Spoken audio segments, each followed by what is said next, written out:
Sobat Matem, tahu nggak apa itu kebebasan linear? Kebebasan linear, sekelompok vektor disebut bebas linear apabila masing-masing vektor tersebut tidak dapat ditulis sebagai kombinasi linear dari vektor-vektor lain. Jika S sama dengan V1, V2 sampai Vn adalah suatu himpunan vektor-vektor tak kosong, maka persamaan vektor A1 V1 ditambah A2 V2 ditambah sampai dengan AN Vn sama dengan 0. Mempunyai paling tidak satu penyelesaian, yaitu A1 sama dengan A2 sampai AN sama dengan 0. Jika ini adalah satu-satunya penyelesaian, maka S disebut suatu himpunan yang bebas secara linear. Jika ada penyelesaian lainnya, maka S disebut himpunan yang tak bebas secara linear atau bergantung linear. Teorema A.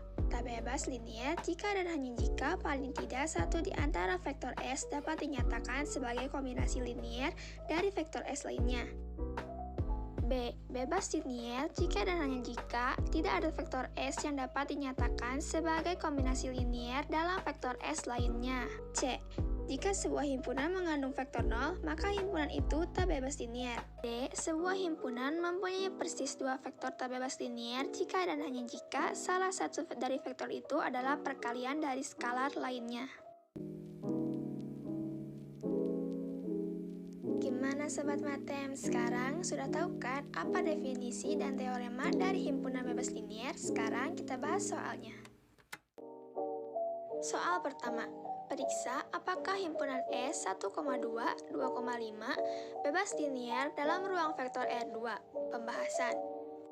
Perhatikan bahwa 1,2 bukan kelipatan skalar dari 2,5 dan begitupun sebaliknya.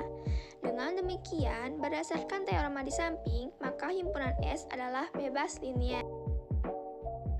Soal kedua, periksa apakah himpunan di bawah bebas linear. Di sini kita simpulkan bahwa seluruh anggota himpunan S menjadi V. Kita masukkan ke rumus. A1 dikali V1 ditambah A2 dikali V2 sampai dengan AN dikali Vn sama dengan 0. Sekarang kita kalikan. A1 dikali 1 A1, A2 dikali 0, 0, A3 dikali 1 A3, A4 dikali 1 A4. Jadi A1 ditambah A3 ditambah A4 sama dengan 0. Nah, selanjutnya juga sama saja. Nah, setelah itu kita simpulkan agar lebih mudah. Selanjutnya kita pisahkan koefisien dengan A-nya.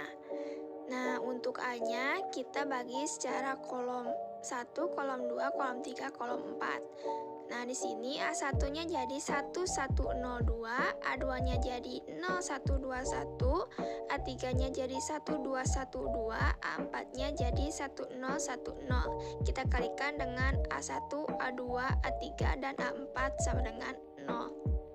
Selanjutnya, kita hitung dengan metode operasi baris elementer atau biasa kita kenal OBE. Sobat Mamat pasti udah tahu kan caranya OBE? Kita cari OBE-nya sampai mendapatkan matriks identitas. Setelah mendapatkan matriks identitas dengan menggunakan metode OBE, kita simpulkan bahwa A1 sama dengan A2 sama dengan A3 sama dengan A4 sama dengan 0. Matriks S ekuivalen baris dengan 4. SPL homogen hanya memiliki solusi trivial, jadi himpunan S bebas linear. Untuk pembahasan soal himpunan bebas linear udah beres nih Sobat Mamat. Semoga apa yang Mama sampaikan bisa membantu sobat semua. Oh iya Sobat Mamat, jangan lupa klik, like, subscribe, and share ke teman-teman semua.